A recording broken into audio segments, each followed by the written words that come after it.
Hello guys, welcome back to my channel. So we are connecting with after a long time. Prelims के बाद तो जैसे गायब सही हो गया था. So I was on a complete break, but that's okay. Now we will be starting our mains. So expecting prelims to be in our favor. उसको रखते हुए आगे चलते हैं, मेंस की तैयारी करते हैं. और अगर नहीं भी होता है इन केस तो कोई बात नहीं, we will prepare for the next year.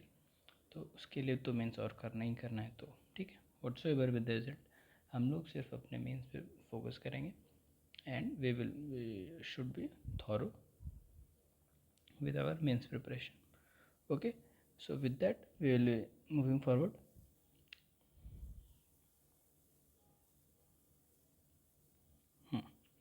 So uh, beginning with this, welcome back guys. I am back. So I request कि you also आ जाओ, करते हैं पढ़ाई फिर से मज़ेदार तरीके से. So yes, mains is right. So my complete video will be regarding the mains preparation, how you should proceed and how I am proceeding, and whatever you can learn from my plans and incorporate in your plans. So जैसे भी benefit हो रहा है वो कर लो. I am sharing my views on हम कैसे perceive कर रहे हैं, तो हम वो बता रहे हैं. Okay, so in this video we will look for the components of the mains examination, GS 1 to 4, essays का optional, and a few techniques we will see कैसे करना है.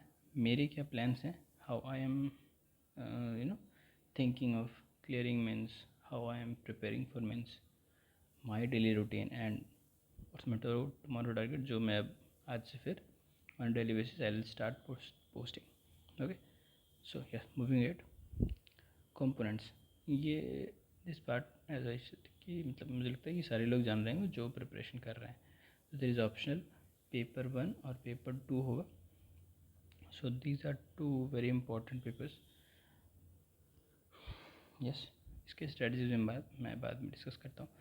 अगेन GS 1 to 4 होगा ही होगा. 4 GS के पेपर्स होंगे, एक ऐसे पेपर होगा और 2 लैंग्वेज पेपर्स होते हैं. ठीक है, तो कैसे कैसे एग्ज़ाम है, जैसे कि इस बार एग्ज़ाम है 28 सितंबर को. This is Friday 20 September.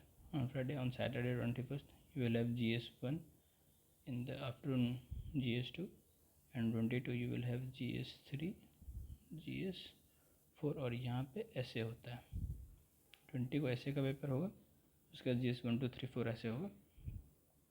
Yes, तो ऐसे शेड्यूल चलता है. 5 दिन वो ट्रेनिंग होता है, फिर एक वीक के बाद सैटरडे को लैंग्वेज पेपर्स होंगे और संडे को जो है हमारा ऑप्शनल पेपर होगा. ठीक है, ओके.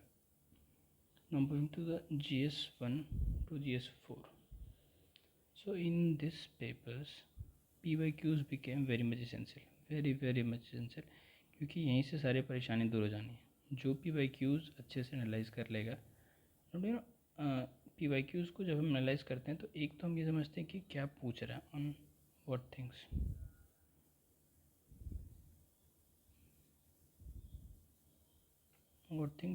दैट इज़, इसको कह लो हम थीम्स कह देते हैं. और इससे हमको एक ये भी निकालना पड़ता है कि बियॉन्ड थीम्स क्या चीज़ें हैं. Beyond themes also, for example अगर हम बात करें कि इन आर्ट एंड कल्चर की, तो इसमें जैसे कि भक्ति लिटरेचर के बारे में क्वेश्चन आया हुआ है. We have question on Pali literature, we have question on Persian literature. तो हम ये एक्सपेक्ट कर सकते हैं कि यूपीएससी क्वेश्चन कहाँ से पूछ सकता है. भक्ति पाली आ गया, so we can have Vijayanagar से पूछ सकता है, संस्कृत से पूछा जा सकता है ना. तो ये थोड़ा सा बियॉन्ड थीम्स को भी एनालाइज करने के लिए हम लोग को PYQ रिक्वायरमेंट होता है. और आंसर राइटिंग हमको PYQs को करने ही करना है. Answer writing of the PYQs is a must. यहाँ करने ही करने हैं. जितनी वैल्यू एडिशन करनी है, एनरिचमेंट करनी है, सारे इनकी करनी ही करनी. इसके बियॉन्ड आपको कुछ भी करनी है आप कर लो, but this is a true must. Okay, so इन सब के लिए कंटेंट कहाँ से आएगा, बुक्स एंड नोट्स. ये टॉपर्स के उठा लो, दिस इज़ ऑल्सो सफिशेंट। मतलब अगर कोई अच्छे टॉपर्स हैं उनके नोट्स भी बहुत हेल्दी रहते हैं। अगर आपके पास टाइम नहीं है, खुद के नोट्स नहीं है, तो you can also refer to this. यहाँ से भी अच्छा कि आपको सप्लीमेंट मिल जाएगा, कोई दिक्कत नहीं है। In the answer writing content management ये तो करना ही पड़ेगा, इसके थ्रू आ जाएगा। आप आंसर राइट करो, आप खुद से पढ़ो, उसको देखो, पैरामीटर समझो कि क्या क्या डिमांड्स हैं उसके फुलफ़िल करने के नहीं। तो यहाँ से आप उसको एनरिच कर सकते हैं किस टॉपर्स कॉपी देख के, से एवरी ईयर। यहाँ से आप इसको सप्लीमेंट कर लो, तो यहाँ से आपको बहुत कुछ समझ में आ जाएगा। ठीक है, अगेन जब एनरिचमेंट हो जाएगा, जब हम लोग अपनी गलतियों को समझ जाएंगे अपने आंसर राइटिंग में, तो we will do a revision, और उसके बाद और टेस्ट लिखने ही लिखने और क्वेश्चंस करने ही करने मतलब। और करंट अफेयर्स की जहाँ तक बात आई, वो जैसे फॉर एग्जांपल GS2 और GS3 में ज़्यादा रिक्वायर्ड पड़ती है। GS1 is very much static, GS4 भी स्टैटिक है, तो 2-3 में रिक्वायरमेंट होती है। तो there we will use current affairs very strategically.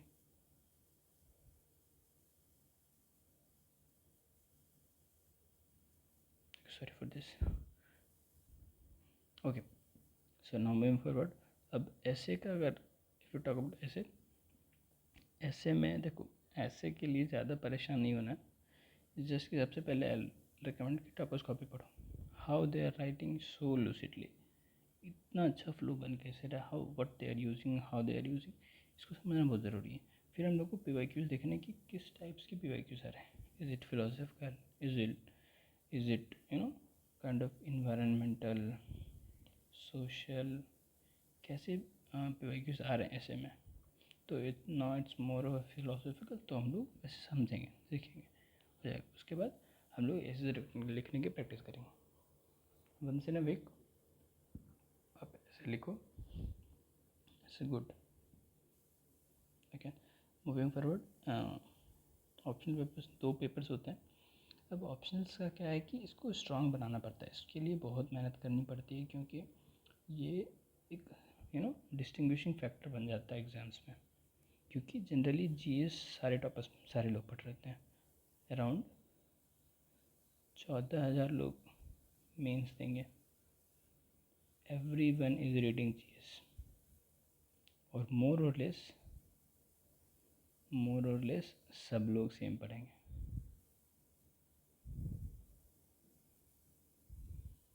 तो नंबर्स भी उसी के अराउंड आएंगे मोर और लेस। तो दिस इज़ वेयर आपको आपको आपको जो है आपके रैंक से डिस्टिंक्शन मिल जाएगी, मतलब कि आपको अदर लोगों से आगे बढ़ाएगी या पीछे करेगी। है इज दिस, यहाँ से सब कुछ डिसाइड हो जाएगा। ओके, तो ऑप्शनल में कॉलेज कही जाती है कि 1 page 1 note, 1 page 1 note 1 topic, एक टॉपिक के लिए एक पन्ना काफ़ी, बस सो जाना चाहिए। और सारे PYQs आपने लिख रखे होंगे, मिनिमम 10 साल के, करने ही करने हैं। इतने कर लेने से आपका ऑप्शनल डन हो जाएगा, ज़्यादा परेशानी। आंसर एनरिचमेंट की जितनी बात आएगी, तो जब आप आंसर लिखोगे ना, आंसर राइटिंग, तो वहाँ से आता चलेगा, और टॉपर्स कॉपी से यहाँ से रेफ़र कर करके आपको समझ में आएगा, अच्छा यहाँ ऐसे इम्प्रूव कर सकते हैं, यहाँ ऐसे इम्प्रूव कर सकते थे। तो बाय डूइंग ऑल दिस आपका ओवरऑल इम्प्रूवमेंट हो जाएगा। ठीक है, तो ऐसे आंसर है, तो ज़्यादा पैनिक नहीं करना है, बस अपने आप को स्लोली ग्रेजुअली करते जाना है, क्योंकि ये बिगिनिंग है। और I have not done prelims preparation dedicatedly as such in previous attempts, so अभी थोड़ा परेशान होने की ज़रूरत नहीं है। बट धीरे धीरे, क्योंकि ये बिगिनिंग हो रहा है, तो करते हैं आपसे, धीरे धीरे पढ़ते हैं, we will sort out things, और हो जाएगा अच्छे से। अगेन द टेक्निक्स, अभी आई एम ऑल्सो प्रिपेयरिंग, तो मेरे पास ज़्यादा कुछ टेक्निक्स है नहीं, बट जितना मैं समझता हूँ एक टेम्पलेट बेस्ड आंसर राइटिंग हो, मतलब कि आप क्वेश्चंस को देख के एक अंडरस्टैंडिंग डेवलप करोगे किस तरह के क्वेश्चंस हैं और वो क्या डिमांड कर रहा है। सिमिलर डिमांड्स के लिए हम लोग अप्रोच सिमिलर रखेंगे फॉर आंसरिंग थिंग्स, और इस अप्रोच को एक टेम्पलेट में कन्वर्ट करेंगे। टेम्पलेट मतलब एक रेडीमेड थिंग, मैं इंट्रो लिखूँगा और इस अप्रोच में लिखूँगा। फॉर एग्जांपल कि वुमेन ऑर्गेनाइजेशन, वुमेंस पे क्वेश्चन, वुमेंस रोल पे क्वेश्चन है। तो हम क्या कह रहे हैं कि हम लिखेंगे 1857 में क्या रोल था। फिर जब स्वदेशी आया, स्वदेशी मूवमेंट, तो उसमें क्या रोल था। हम कह रहे हैं कि इसके बाद जब नॉन कोऑपरेशन मूवमेंट आया तब क्या रोल था, सिविल डिसऑर्डिनेंस आया तब क्या रोल था। तो दिस इज़ माय टेम्पलेट कि भाई हम अगर वुमेंस रोल पे क्वेश्चन आता है मॉडर्न हिस्ट्री का, तो हम ऐसे लिखेंगे कि इस समय ये वुमेंस थी, यहाँ थी, ऐसी थी, स्वदेशी, एनसीएम, सब जगह वुमेन का रोल हम लोग एक्सप्लेन करेंगे एंड उसका इम्पैक्ट क्या पड़ा वो बताएंगे। तो ये हम लोग का एक अप्रोच हो गया कि भाई इस तरह से हमको आंसर करना है।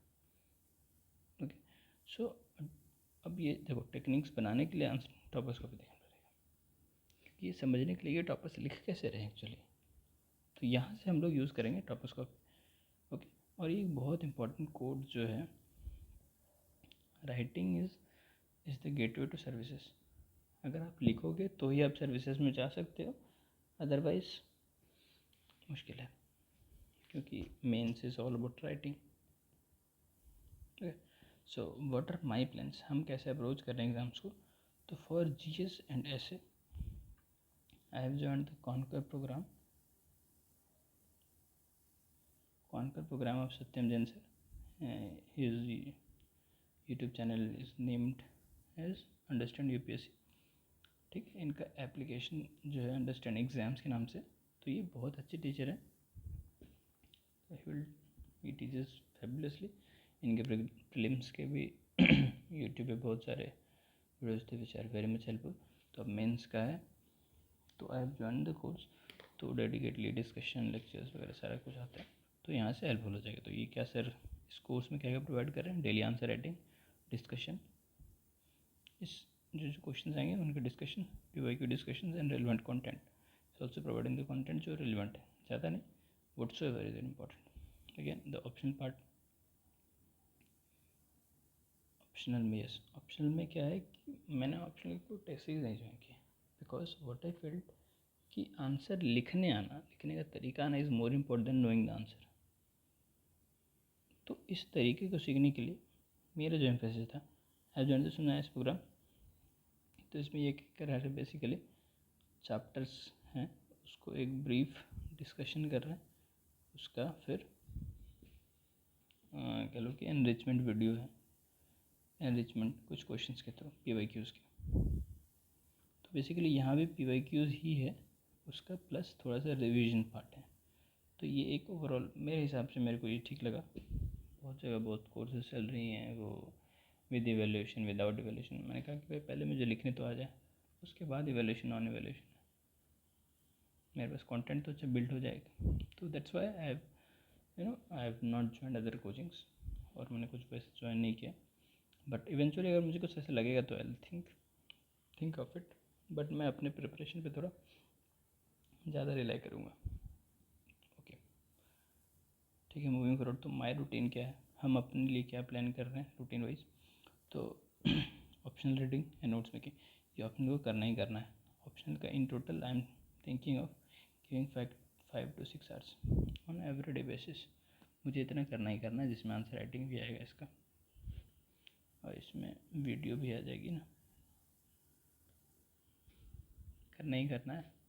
अगेन जीएस, इसके 5 से 6 घंटे जीएस की रीडिंग, नोट्स मेकिंग, उसके आंसर राइटिंग, उस आंसर राइटिंग का डिस्कशन, और ये सारे करना बहुत ज़रूरी है, because mains is all about thinking. You correct your thinking, you qualify your mains. अगर आपका थिंकिंग अप्रोच सही है तो आप आंसर्स लिख पाओगे, क्योंकि आंसर्स में मतलब क्वेश्चन ऐसे नहीं आ रहे कि जो आप पढ़े हैं वही आएगा। Question is very much applied. आप थिंकिंग कर पा रहे हो तो वो इजीली रेप्लिकेट हो जाएगा। ठीक है, तो ये मेरा प्लान है कि ऑप्शन को भी समय देना है और जीएस को भी समय देना है। ठीक है, यस यस, कल से मैं फुल प्रोजेक्ट शुरू कर रहा हूँ, mains preparation. Okay, so yes, day 1 daily targets, yes I will clear means, तो ये कहते रहना है खुद से, this will boost you. Okay, so I am starting with ancient India. थोड़ा मुश्किल है बिकॉज एक्चुअली फॉलोइंग मैंने प्रोग्राम्स ज्वाइन किया ना, उसके बेसिस पे है। तो sir is starting from ancient, तो we are doing on the serial basis. तो मैं वो कभी शेड्यूल आपको शेयर कर लूँगा। तो हम एंशिएंट से शुरू कर रहे हैं। तो ancient art and culture, literature, so these are if you read the syllabus तो पहला ही सेक्शन यही है, ठीक है। तो we are doing with this, हम लोग ये कर रहे हैं। तो इसमें art and culture ancient India से कर लेंगे हम लोग। सिंघानिया से हम लोग को ये लिटरेचर वाला सेक्शन कर रहे हैं, जहाँ से मैंने अभी कुछ देर पहले डिस्कस किए। वो पर्शियन लिटरेचर से क्वेश्चन आया हुआ है, भक्ति लिटरेचर से आया हुआ है ना। हाँ, तो ये आया हुआ है, तो ठीक है, वी विल प्रिपेयर एंड देखते हैं कुछ एडिशनल टॉपिक्स जो हमने कह दिए बियॉन्ड थीम्स भी देखने हैं हम लोग को, तो उसके लिए भी वो भी प्रिपेयर कर लेंगे। Okay, so again answer writing discussion देखना ऑप्शनल में प्लेटो एंड एरिस्टोटल में टारगेट फॉर टुमारो, उसके एनरिचमेंट देख के and I will add to my notes. और उसके बाद done and dusted for tomorrow. तो देखते हैं कितने हम कर पाते हैं, but yes I will try to give 11 से 12 घंटे तो मिनिमम में देने देने हैं अब से, there is no scope for this. तो yes, I am very much excited to start my preparation and do comment how you feel while beginning your preparation of means. I would say कि despite whatever the result would be of prelims, but I'm sure you must have learned a lot of things. So keeping the results aside, let's prepare for mains together. And yes, wonders will happen. Wonders are going to happen if we put in the hard work. Yes, and it's a very famous quote: "Universe conspires when you wish." wishes to achieve something, the universe has to conspire. बस आप शिद्दत से करो, सब होगा, बस करते जाओ, ठीक। Okay, so in the end I will say all the best to all of you who are starting the main preparation or have started a few days before. All the best, good luck.